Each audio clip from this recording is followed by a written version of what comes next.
Assalamualaikum warahmatullahi wabarakatuh. Perkenalkan, kami perwakilan dari kelas Sistem Informasi A akan mempresentasikan tugas mata kuliah pengantar Sistem Informasi. Perkenalkan, nama saya Winarni Julianti. Nama saya Rima Anjani. Dan Muhammad Amir Rizky. Di mana kita akan mempresentasikan yang berisikan tentang yang pertama pengembangan sistem dan operasional sistem, dan yang kedua metodologi pengembangan sistem informasi, dan yang ketiga tahap pengembangan sistem informasi.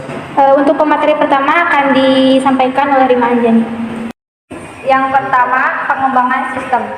Sistem informasi terkomputerisasi telah dikembangkan dalam berbagai bentuk untuk beberapa dekade terakhir.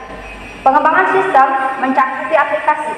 Pada awal-awal, pengembangan sistem informasi, pemrograman atau programmer memegang peran penting dalam mengenai tugas pengembangan sistem ini, karena pengembangan sistem dianggap sebagai masalah teknis. Pada awalnya, sistem tidak terdokumentasi dengan baik dan pemrograman yang membuatnya merupakan satu-satunya orang yang memiliki pengetahuan tentang bagaimana sistem tersebut dibangun dan bagaimana sistem bekerja. Situasi ini menjadi tidak bisa dipertahankan ketika sistem yang dibuat akan dipelihara, dikembangkan lebih lanjut, dan dikombinasikan dengan sistem yang lain. Kebutuhan akan konsep kerja yang lebih terstruktur menjadi semakin diperlukan. Nah, beberapa definisi pengembangan sistem. Yang pertama, aktivitas untuk menghasilkan sistem informasi berbasis komputer untuk menyelesaikan permasalahan atau problem organisasi atau memanfaatkan kesempatan opportunities yang timbul.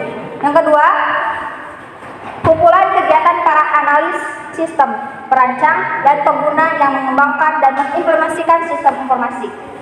Yang ketiga, tahap kegiatan yang dilakukan selama masa pembangunan sistem informasi. Yang keempat, proses merencanakan, mengembangkan, dan mengimplementasikan sistem informasi dengan menggunakan metode, teknik, dan alat bantu pengembang tertentu. Pengembangan sistem development dapat diartikan sebagai suatu kegiatan menyusun suatu sistem yang baru untuk menggantikan sistem yang lama secara keseluruhan atau memperbaiki sistem yang telah ada. Nah, yang kedua, operasional sistem. Seperti yang kita ketahui, operating system adalah perangkat lunak yang bertugas untuk mengatur, mengendalikan perangkat keras dan memberikan kemudahan untuk pemakai dalam penggunaan komputer. Operating system akan melakukan layanan inti umum untuk software aplikasi. Layanan tersebut seperti akses ke disk, manajemen memori, tugas penjadwalan, dan antarmuka user. Menurut Tanabun, operating system mengalami perkembangan yang dibagi ke dalam 5 generasi. Generasi awal tahun 1945 sampai 1955 merupakan perkembangan awal komputasi elektronik sebagai pengganti sistem komputer. Sebagai sistem komputer mekanik, hal itu disebabkan kecepatan manusia untuk menghitung terbatas dan manusia sangat dapat mudah untuk membuat kecerobohan, kekeliruan, bahkan kesalahan. Pada generasi ini belum ada operating system, maka komputer sistem diberi instruksi yang harus dikerjakan langsung oleh pengguna. Generasi kedua tahun 1955 sampai 1965 memperkenalkan batch processing system, yaitu job yang dikerjakan dalam satu rangkaian lalu dieksekusi secara berurutan. Generasi ini sistem ini komputer belum dilengkapi operating system, tetapi beberapa fungsi operating system telah ada. Contohnya fungsi operating system ialah PMS dan IBSYS. Generasi ketiga tahun 1965 sampai 1980. Operating system pada generasi ini dikembang untuk melayani banyak pemakai, di mana para pemakai berkomunikasi lewat terminal secara online komputer. Operating system menjadi multi-user, digunakan oleh banyak pengguna sekaligus. programming melayani banyak program sekaligus, dan multitasking melayani banyak tugas dan pekerjaan batch processing system. Generasi keempat 1980 sampai 2000-an. Pada masa ini, operating system telah menggunakan Graphical User Interface (GUI), yaitu antarmuka komputer yang berbasis grafis yang sangat nyaman dan mudah digunakan. Pada masa ini juga dimulai era komputasi tersebar distributed komputer, di mana komputasi tidak lagi berpusat di satu titik, tetapi dipecah di banyak komputer sehingga tercapai kinerja yang lebih baik. Selanjutnya generasi ke-5. Pada generasi ini diperkenalkan operating system yang berada dalam sebuah operating system dan operating system bergerak mobile pada perangkat bergerak seperti PDA, pocket PC, laptop, notebook, dan netbook. Operating sistem jaringan virtual juga berkembang sehingga dalam satu jaringan hanya diinstal satu buah operating system pada perangkat server. Dari tahun ke tahun, operating system komputer semakin berkembang dari operating system sederhana dari CLI hingga sekarang berbasis GUI. Dari perubahan tersebut memungkinkan adanya operating system masa depan yang lebih canggih dari operating system sebelumnya. Dari tahun-tahun saja teknologi sistem operasi sangat cepat berubah yang sangat signifikan. Sistem operasi yang sekarang berkembang dari sistem operasi sebelumnya seperti sistem operasi DOS berkembang menjadi Windows yang dikelola oleh Microsoft, dan Unix berkembang menjadi Linux serta Android. Materi yang kedua akan disampaikan oleh Bidar Jurnalistik. Kepadanya saya persiapkan. Oke, kita lanjut kepada materi yang kedua, yaitu metodologi pengembangan sistem informasi. Seperti yang kalian ketahui, metode pengembangan sistem informasi adalah suatu proses pengembangan sistem yang formal dan presisi yang mendefinisikan serangkaian aktivitas, metode, best practices, dan tools yang terautomasi bagi para pengembang dan manajer proyek dalam rangka pengembangan dan merawat sebagai keseluruhan sistem informasi atau software. Di sini ada alasan diperlukannya metode pengembangan sistem informasi. Yang pertama, menjamin adanya konsisten proses. Yang kedua, dapat diterapkan dalam berbagai jenis proyek. Dan yang ketiga, mengurangi resiko kesalahan dan pengambilan jalan pintas.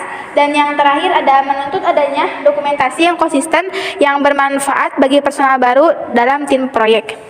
Lalu di sini saya menyiapkan 7 metode pengembangan sistem informasi, di mana yang pertama adalah metode SLDC. Metode ini adalah metode pengembangan sistem informasi yang pertama kali digunakan, makanya disebut dengan metode tradisional. Metode ini prototipe adalah tahapan-tahapan pekerja yang dilakukan oleh analis sistem dan programmer dalam membangun sistem informasi. Dan yang kedua ada model waterfall, sering juga disebut model sekuensial linear. Metode pengembangan sistem yang paling tua dan paling sederhana, cocok untuk pengembangan perangkat lunak dengan spesifikasi yang tidak berubah-ubah.